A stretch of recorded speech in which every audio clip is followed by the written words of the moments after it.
பார்த்தோம். சரியா? அரபு மொழியில ஒரு வார்த்தையாக எழுதும்போது சில எழுத்துக்கள் சேர்ந்து வரும், சில எழுத்துக்கள் தனித்தனியா வரும் அப்படின்னு சொல்லி பார்த்தோம்.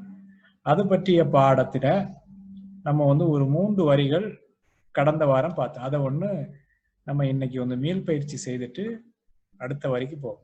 அத்தர்சு தானி, அத்தர்சு அத்தானி, இரண்டாம் பாடம், ஹுரூஃபுல் ஹிஜாஇல் முரக்கபா, அதாவது சேர்த்து எழுதப்பட்ட எழுத்துக்களை வந்து எப்படி வாசிப்பது அப்படின்னு சொல்லிட்டு. இப்போ இது நான் ஏற்கனவே கடந்த பகுதியில் நம்ம சொன்னது, இப்போ வந்து ஒரு தடவை கூட பாருங்க. அலிஃப், லாம், அலிஃப். லாமும் அலிஃபும் என்ன சேர்ந்துருக்கு? லாம் அலிஃப். இது லாம் அலிஃப். இதனுடைய வேறொரு வடிவம் இது லாம் அலிஃப். இது வந்து என்னது? ப அலிஃப். ப அலிஃப்.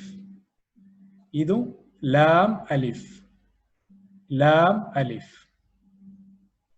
லாம், இது என்னது? லாம்.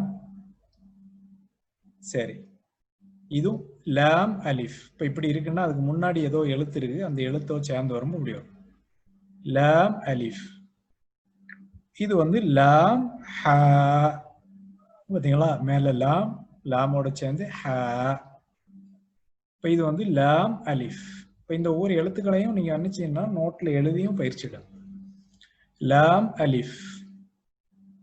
இதுல 3 எழுத்து இருக்கு. ப, லாம், ப. ப, லாம், ப. இது வந்து காஃப். காஃப். இது வந்து காஃப். காஃப். இது வந்து காஃப் ப.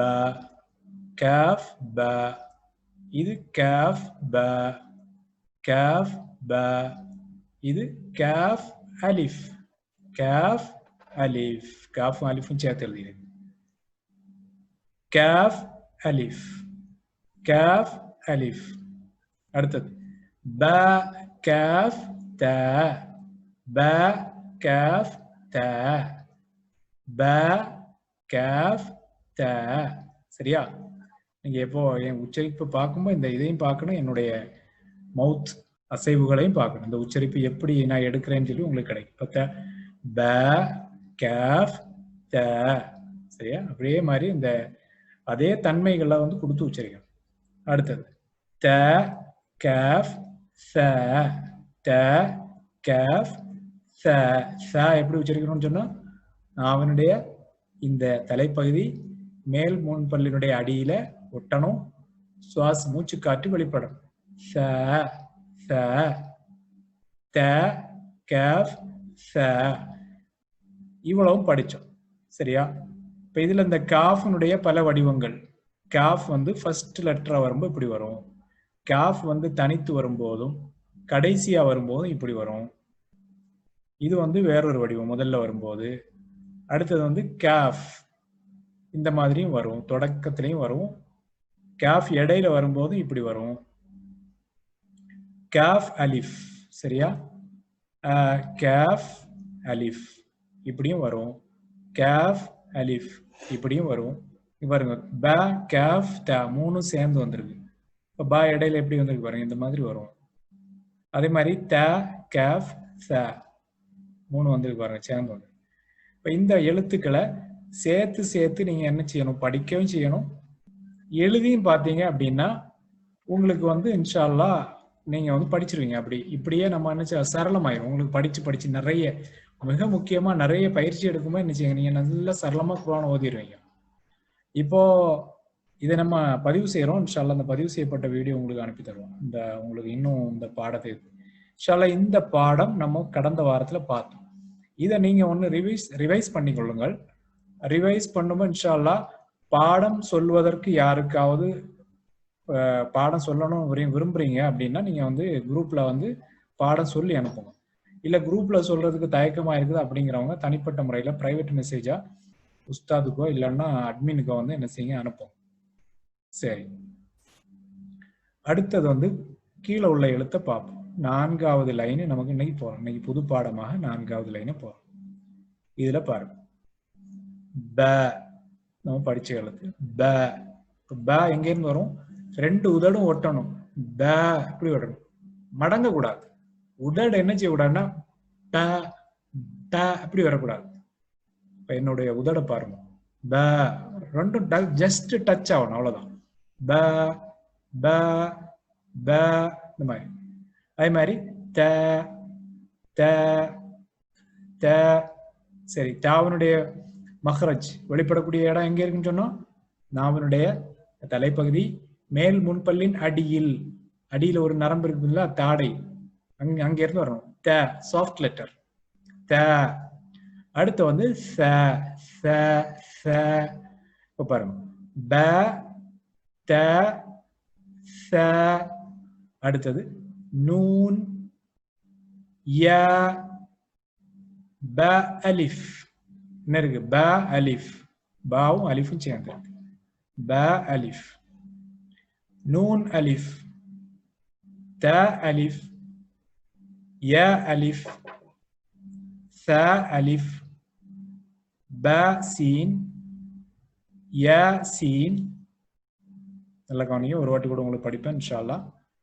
நூன் சீன், த சீன்,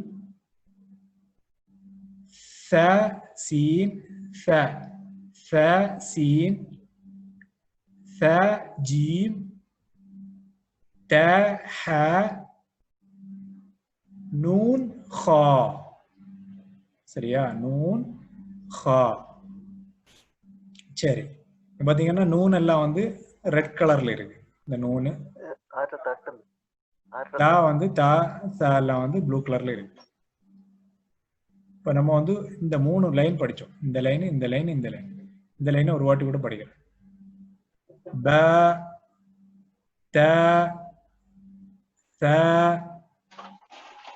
நூன் ய ப அலிஃப். ஒரு வாட்டி படி. ப த ச நூன் ய ப அலிஃப். ஒரு தடவை கூட பாருங்க. ப த ச நூன் ய ப அலிஃப். சரி, அடுத்த லைன்.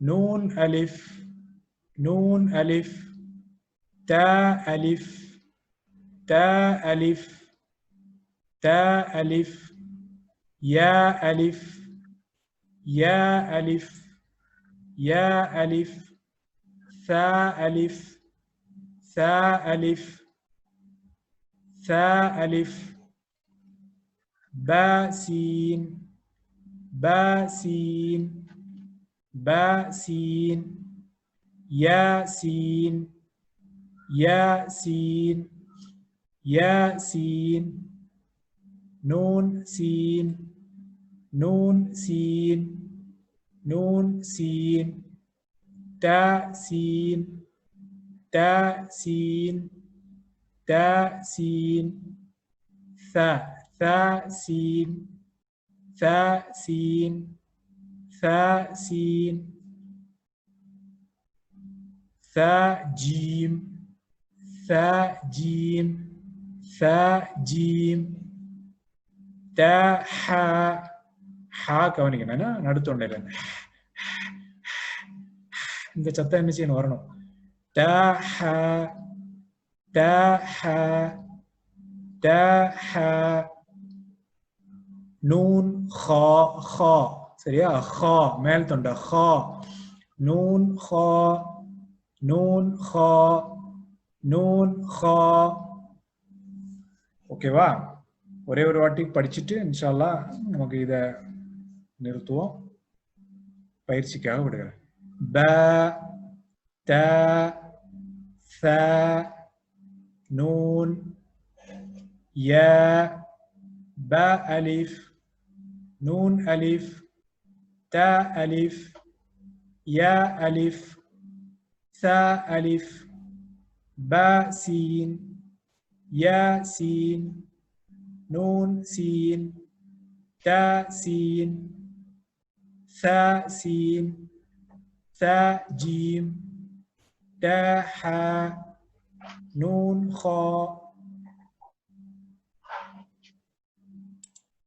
அல்ஹம்துலில்லாஹி ரப்பில் ஆலமீன். இன்ஷா அல்லாஹ் அடுத்த பகுதி அடுத்த வகுப்புல பார்ப்போம். இன்ஷா அல்லாஹ் இந்த